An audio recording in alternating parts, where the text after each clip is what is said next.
अस्सलाम वालेकुम स्टूडेंट्स, उम्मीद है आप सब खैरियत से होंगे। आज की इस वीडियो में हम आपके साथ पंजाब यूनिवर्सिटी के प्रिपरेशन के हवाले से बात करेंगे कि आपने पंजाब यूनिवर्सिटी का सिलेबस क्या है और आपने इससे किस तरह से प्रिपेयर करना है और किस तरह से आप अच्छा स्कोर कर सकते हैं। तो वीडियो कंप्लीट देखिएगा, इंशाल्लाह आपको फ़ायदा होगा और आपको अच्छे मार्क्स मिलेंगे अगर इन गाइडलाइन को आप फॉलो करेंगे। देखिए, कोई भी एंट्री टेस्ट होगा ना, सबसे पहले तो आपने देखना कि उसका सिलेबस क्या है। जब तक आपको सिलेबस का ही नहीं पता चलेगा तो आप उसकी तैयारी कैसे करेंगे।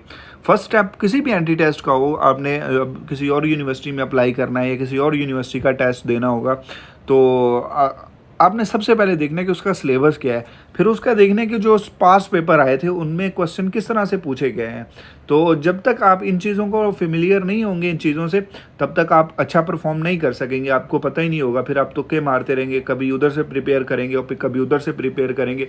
जब तक आपको सिलेबस का नहीं पता चलेगा, जब आपको सिलेबस का पता चल जाएगा कि ये इसका सिलेबस है, पिछले पास पेपर में ये आता रहा है, अभी जो नेक्स्ट सिलेबस उनका ये चल रहा है या इसमें ये अपग्रेडेशन आई है, तो फिर आपके लिए एक ईजी होगा, आपके लिए तैयारी करना भी, आपके लिए सिलेबस को डिफ़ाइन करना, तो हर चीज़ आपके लिए क्लियर हो जाएगी।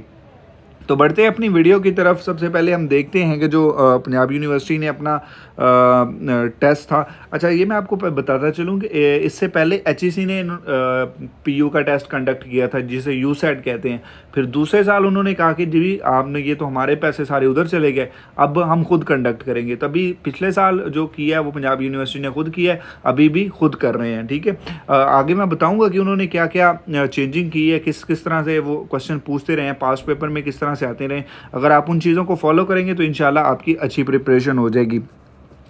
देखिए जी, सबसे पहले उन्होंने गाइडलाइन दी गई है कि रजिस्टर थ्रू ऑनलाइन पोर्टल, ये यकीनन आपने कर लिया होगा, अप्लाई कर लिया होगा। अप्लाई करेंगे तो फिर ही आप टेस्ट देंगे ना। उसके बाद दूसरा, रोल नंबर स्लिप। काफ़ी स्टूडेंट परेशान है कि उनकी रोल नंबर स्लिप नहीं अभी तक आई। तो मैं आपको बताऊं कि रोल नंबर स्लिप जो होती है टेस्ट से 3 से 4 दिन पहले या ज़्यादा से ज़्यादा 1 हफ़्ता पहले आती है। उससे पहले जो रोल नंबर स्लिप है वो नहीं आती। तो इसलिए आपने परेशान नहीं होना अगर आपकी रोल नंबर स्लिप नहीं आई हुई। ठीक है, तो रोल नंबर स्लिप क्या आपने जो साथ लेके जानी होगी, जो टेस्टेड कॉपी है मैट्रिक या इंटर की, ये प्रूफ के तौर पे लेके जानी है। उसके बाद admission will consist of following composition. अच्छा, अब सिलेबस की बात करते हैं। देखें, सिलेबस जो 100 मार्क्स का आपको एमसीक्यूज़ पूछे जाने हैं। 100 मार्क्स के एमसीक्यूज़ है, इसमें नेगेटिव मार्किंग नहीं है। ठीक है, मतलब जितने आप ठीक करेंगे उतने मार्क्स मिलेंगे। अगर आप कोई गलत करते हैं तो उसके मार्क्स डिडक्ट नहीं होंगे। ठीक है, तो जो 40% जो 40% पोर्शन है वो सब स्टूडेंट का सेम है। मतलब चाहे वो मेडिकल का है, इंजीनियरिंग का है, आर्ट्स का है, जिस भी कैटेगरी से है, उसके 40% सेम होगा। वो क्या होगा, वर्बल रीजनिंग है। आगे वर्बल रीजनिंग की सब कैटेगरीज हैं, वो मैं आगे नेक्स्ट बताता हूँ कि आपको उसमें क्या क्या है एमसीक्यूज़, कौन कौन किस किस टाइप के हैं। फिर उसके बाद एक क्वांटिटेटिव रीजनिंग है। क्वांटिटेटिव रीजनिंग में भी आगे सब कैटेगरीज हैं। या मतलब 20 नंबर का अगर वर्बल रीजनिंग है तो उसमें सब कैटेगरीज हैं। अगर 20 नंबर की क्वांटिटेटिव रीजनिंग है तो उसमें भी सब कैटेगरीज हैं। वो अब आगे हम डिस्कस करेंगे इंशाल्लाह। उसके बाद 40 नंबर का ये तो सबका पोर्शन सेम हो जाएगा। ठीक है, उसके बाद जो आएंगे 60 नंबर, यहाँ पे डिफरेंस होगा। अगर आप मेडिकल के स्टूडेंट हैं तो मेडिकल के रिलेटेड एमसीक्यूज पूछे जाएंगे। अगर आप इंजीनियरिंग के स्टूडेंट हैं तो आपको इंजीनियरिंग के रिलेटेड पूछे जाएंगे।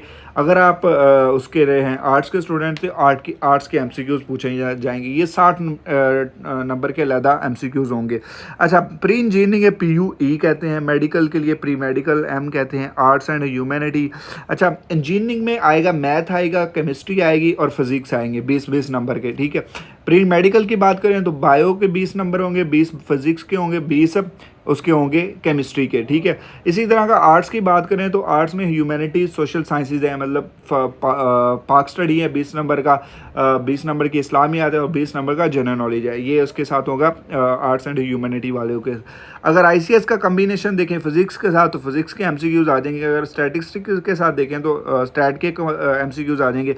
अगर इकोनॉमिक्स के साथ देखें तो उसके एमसीक्यूज आ जाएंगे। जनरल साइंस के अलहदा होगा, कॉमर्स का अलहदा होगा, जो जो सब्जेक्ट पढ़े होंगे। ये थी इनके टेस्ट कैटेगरीज। ठीक है, फिर आगे जो वर्बल रीजनिंग है, वर्बल रीजनिंग है वो कहते हैं जी, वर्बल रीजनिंग है जो बेस्ड होगी आपकी FA FSC, जो आपने टेस्ट जो इंटरमीडिएट में सब्जेक्ट पढ़े हैं उसमें से आपको पूछा जाएगा। ये जो है ना FA FSC पे कंसिस्ट होगा, ये आपने याद रखना है कि जो आपको MCQs पूछे जाएंगे वर्बल रीजनिंग में वो FA FSC से जो आपने पढ़ा है उसी में से पूछी जाएंगे, ठीक है।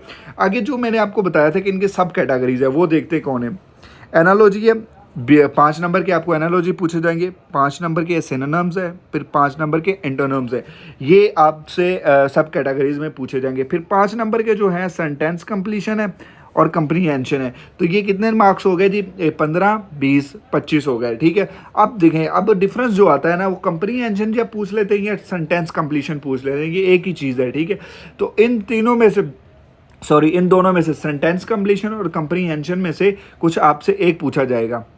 या वर्बल रीजनिंग के बाद अगर देखें तो उसके बाद आता है क्वांटिटेटिव रीजनिंग। फिर जैसे वर्बल रीजनिंग को आगे डिवाइड किया गया था फर्दर, इसी तरह क्वांटिटेटिव रीजनिंग को भी फर्दर आगे डिवाइड किया गया है। उसमें कौन सी कैटेगरी है जी? देखें, जो वर्बल क्वांटिटेटिव रीजनिंग है ये कंसिस्ट होगी मैट्रिक लेवल पे, बिल्कुल बेसिक लेवल का। मतलब ये मेडिकल वालों ने भी पढ़ा हुआ है, इंजीनियरिंग वालों को पढ़ा हुआ है। तो लेकिन जो मसला होता है वो इंजीनियरिंग मेडिकल वालों को होता है, क्योंकि उन्होंने मैथ पढ़ा नहीं होता और वो जो मैट्रिक में उन्होंने पढ़ा होता है वो भी भूले होते हैं। तो इसलिए जो मेडिकल वाले स्टूडेंट हैं उनको क्वांटिटेटिव रीजनिंग पे फोकस ज़्यादा करना चाहिए, क्योंकि ये 20 नंबर हैं और इसमें से उनको ज़्यादा लॉस होता है। बाकी केमिस्ट्री और बायो का तो वो कवर कर लेते हैं, लेकिन क्वांटिटेटिव रीजनिंग में मसला होता है। अच्छा, क्वांटिटेटिव रीजनिंग में अरिथमेटिक होता है, बिल्कुल से इजी होता है। अलजबरा है, ये भी आसान है। ज्योमेट्री है, इक्वेशन है, सिनेरियो बेस्ड क्वेश्चन है और मेंटल मैथमेटिक्स। ये थोड़ा सा टफ होता है कि सिनेरियो बेस में एक आपको सिनेरियो क्रिएट करके दे दिया जाता है, वो उसमें फिर आपने उसका करेक्ट ऑप्शन देखना होता है। तो थोड़ा सा अगर आप इनका कॉन्सेप्ट क्लियर करेंगे तो इंशाल्लाह ये भी आपको कवर हो जाएगा, इसमें कोई मसला ही नहीं है, आप इजीली कवर कर सकते हैं। तो अगर फिर भी आपको कोई इशू आ रहा हो, हम ऑनलाइन प्रिपरेशन भी करवा रहे हैं। तकरीबन पिछले 3 साल से हम पंजाब यूनिवर्सिटी कैंडिडेट टेस्ट की प्रिपरेशन करवाते हैं। अगर आप वो ज्वाइन करना चाहते हैं तो इंशाल्लाह आपको किसी बुक की लेने की ज़रूरत नहीं होगी। हम आपके उसके जूम लेक्चर्स होंगे, टीचर से आप 1-to-1 क्वेश्चन कर सकते हैं। आपको PDF नोट्स शेयर किए जाएंगे, मॉक टेस्ट कंडक्ट किए जाएंगे, गूगल क्विज़ लिए जाएंगे। तो आपकी एक अच्छी तैयारी हो जाएगी अगर आप हमारा सेशन ज्वाइन करते हैं, ठीक है। तो बढ़ते हैं अपनी वीडियो की तरफ। ये था क्वांटिटेटिव रीजनिंग का, ऊपर आपको वर्बल रीजनिंग का बता दिया। तो ये इसका 40 नंबर का पोर्शन कंप्लीट हो जाएगा। उसके बाद जो बाकी 60 नंबर का पोर्शन बचता है वो आपकी बुक्स में से आना है। अगर बायो की बात करें, फिजिक्स की बात करें, केमिस्ट्री की बात करें, तो वो सारा आपका फर्स्ट ईयर और सेकेंड ईयर में से आएगा। ये तकरीबन 100 नंबर के MCQs बनते हैं, ठीक है। इसमें जो टाइम ड्यूरेशन होगी वो 100 अगर MCQs है तो 120 मिनट्स होंगे। इसमें आपने करना होगा। मल्टीपल चॉइस क्वेश्चन होंगे, ये तो आपको पता है कि MCQs हैं तो वो मल्टीपल चॉइस क्वेश्चन होंगे। उसके बाद 4 ऑप्शन होंगे, ये भी आपको पता है, ठीक है। उसके बाद नेगेटिव मार्किंग नहीं होगी, ये मैंने आपको ऑलरेडी ऊपर बता दिया है।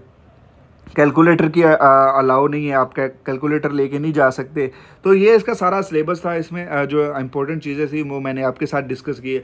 अब बात आती है कि अगर आपके पास नोट्स वगैरह नहीं है या पास पेपर नहीं है तो आप हमारा जो व्हाट्सएप चैनल है वो ज्वाइन कर लीजिएगा। नीचे डिस्क्रिप्शन में लिंक दिया होगा। इंशाल्लाह हम कोशिश करेंगे कि वहाँ पर आपके साथ पास पेपर या जो इंपॉर्टेंट चीज़ें हैं वो शेयर कर दें, और फर्दर आपको पंजाब यूनिवर्सिटी के हवाले से अपडेट और दूसरी यूनिवर्सिटीज़ के हवाले से इंपॉर्टेंट अपडेट्स वहाँ पर फ्री ऑफ कॉस्ट मिलती रहेगी। अगर आप वो ज्वाइन कर लेंगे तो आप अगर पंजाब यूनिवर्सिटी में एडमिशन नहीं होता या आप किसी और यूनिवर्सिटी में एडमिशन लेने के ख्वाहिशमंद है तो उसकी अपडेट मिलती रहेगी। इंशाल्लाह मिलते हैं नेक्स्ट वीडियो में।